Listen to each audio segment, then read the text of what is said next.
Hello everyone, welcome back. Andre here. First of all, let me thank you all for getting the channel to 10,000 subscribers just yesterday. It feels good to know that through the years, maybe I've helped some of you out in your musical adventure, and I look forward to doing a lot more of that. Hopefully, I won't disappoint you with my future videos. And if you haven't subscribed yet, please do now, because now I'm kind of addicted to it. So it's never enough subscribers. But seriously, comment, like if you want, but comment below, because a lot of these videos come from your questions. But today it's kind of a risky move on my part, because I want to try to show you and teach you something that if I can express verbally, I believe that it would actually maybe change your life as a musician. It would really revolutionize the way you interface with the guitar. Hopefully I'm not overstepping here. So the idea here is this: how many times have you tried playing the guitar and you look at your fingers and you're like, why am I playing these notes I didn't want to play? Why am I even in the wrong key, right? Or why am I vibrating every single string I'm playing and without even thinking about it? And why is this hand going out of time all the time? And this thing, or why does my guitar sound like crap? And all these things come from the fact that we're trying to make decisions with a tool that wasn't designed to do that, which is our fingers and our hands and our physicality. We're so focused on that we're forgetting to tell these poor fingers what it is we want them to do.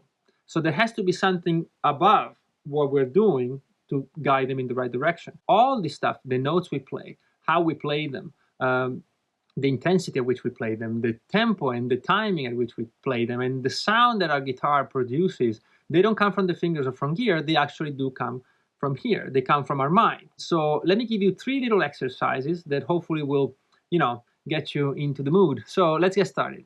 All right, so the first exercise is very simple, extremely simple, and I use it all the time with students because sometimes they think, well, you know all your scales, you have all this technique, and of course you can improvise better than I can.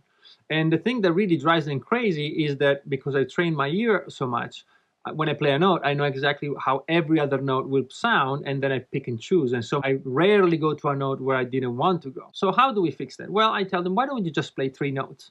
Why don't we all play 3 notes? We all play just C, D, and E. These are out of tune, so like that.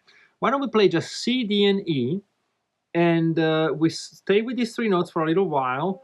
This will give your ear enough time to memorize them, and that way you'll be just as able as I am to preview these notes in your mind and seeing how you want to play them, where you want to play them, if you want to play them, and so on. So this is my first exercise for you. Pick 3 notes and then improvise with those 3 notes for 5 minutes. As a matter of fact, I'm going to wait here for you. So I'm going to pause this little video for a second.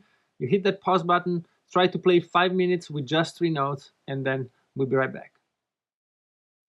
So how did it go? It was probably very frustrating in the beginning, at least, right? You ran out of notes right away, and you were thinking, how am I going to play just 3 notes, for 5 minutes? But hopefully, soon enough, you realize that for the first time maybe in your life as a guitar player, you now have full control of how these 3 notes will sound. And one is lower, one is in the middle, and one is higher. The one that is higher maybe has more energy, or maybe not. Maybe you give it more energy by playing it more times with your hand, with your pick. Maybe you're saving one of the notes, so you try to play something melodic with only 2 notes and rhythm, and save the 3rd note for something else. Maybe you've tried putting chords underneath these 3 notes, and you realize that a C over C sounds absolutely different than a C over an F, or a C over a G, right? And maybe you realize that you can hold one of those notes long enough so that it changes meaning as the chords changes beneath. Then you can think, well, how are these notes played? Should I play with my fingers? Should I play them up here on the neck? Should I play them with a vibrato? Should I bend up to them or down to them if I have a bar? Should I, there's all kinds of stuff you can do. And then you might think, what kind of sound do I want for these 3 notes? Do I want to be clean, dirty, crunchy? Is this amp the good amp for it? Maybe should I try another one? Should I change guitars? All right, so this is the first exercise. I hope it comes in handy for you. You probably have to stay on it for a few weeks to see results, but trust me, it's really helpful. For the second exercise, we're going to focus exclusively on rhythm. And by the way, I'm not playing for you today. I'm not going to demonstrate the exercises, because the last thing I want is you try to emulate what you see me do here. And that's kind of the opposite of what we're trying to do, which is to get you to go deeper within that. That's why I'm using only 3 notes. And that's why I'm using only very simple rhythms, as you will see right now. Because we don't want you to seek refuge into these patterns, you know, the fingerings and the technique and the legatos and all this stuff. That doesn't matter, right? Not right now, at least. Right now, what matters is you take full control in your ear and your mind of what you're going to play. Okay, so this next exercise that has to do with rhythm is very simple. You can play any note you want. You can try the same 3 notes as before, or any note. I don't mind. You can use whole scales if you want, but you only play quarter notes for a few minutes. You can only play da, da, da, da, like that. Only quarter notes. Repeat them, don't repeat them, vibrate them, bend them, use the whammy bar, use a wah-wah, use distortion, whatever it is you want, whatever it is you need to do, but only quarter notes. After a few minutes, you can switch to 8 notes, right? Ta, ta, ta, ta, ta. That's what you'll play, only that. Again, everything else is up to you. You can do anything you want. Then you do triplets for a few minutes, and then you do 16 notes for another few minutes. After that, if you do it especially for a few days, you start feeling that, hey, I'm now in full control of these rhythms. Then, you know, if you want to do other notes, you will eventually be able to do them. But these 4 are a good start. And you go like, well, now I really control them. Let's see if I can mix them. So I would do now any 2 of these subdivisions. So maybe quarter notes and 16 notes. And then maybe you do triplets with quarter notes. And then 8 notes with 16 notes. Whatever it is you want to do, try to mix them. And as you mix them, you'll retain this control, which maybe you've never actually had. And then eventually you play all 4 together, and that's the end of the exercise. Then you're free to do whatever you want. But you have a new appreciation of the importance of rhythm. And the last thing I wanted to do is to try to visualize a sound in your mind. It could be a very clean sound, a very distorted sound, a crunchy sound. Maybe it's only 1 note. Maybe it's a chord. Maybe it's a rhythmic pattern. It doesn't matter. Whatever it is you imagine in your head, try to figure it out. And that means the sound of how you play it on the guitar. So the big things like what notes am I playing, what tempo, what rhythm.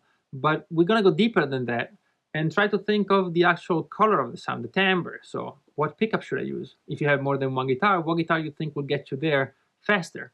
If you have only an amp, then how can I tweak it to get the sound? If I have more than 1 amp, can you imagine and try to visualize which one will get you there faster? Maybe you're right, maybe you're wrong. Maybe you've never done this. So maybe you have a bunch of amps like I used to have many amps that I really didn't quite know exactly what it sounded like. I had a feel for them, but I've never actually have done the work. And it will be an incredibly rewarding experience. It will save you a lot of money in new gear, and it will also make your recording and your playing sound a lot better. You'll be in your element because you'll get a sound that inspires you instead of just chasing tone. All right, and this is it. I hope this wasn't too much of me talking. I do understand this video is only for the hardcore, but I appreciate you getting to this point.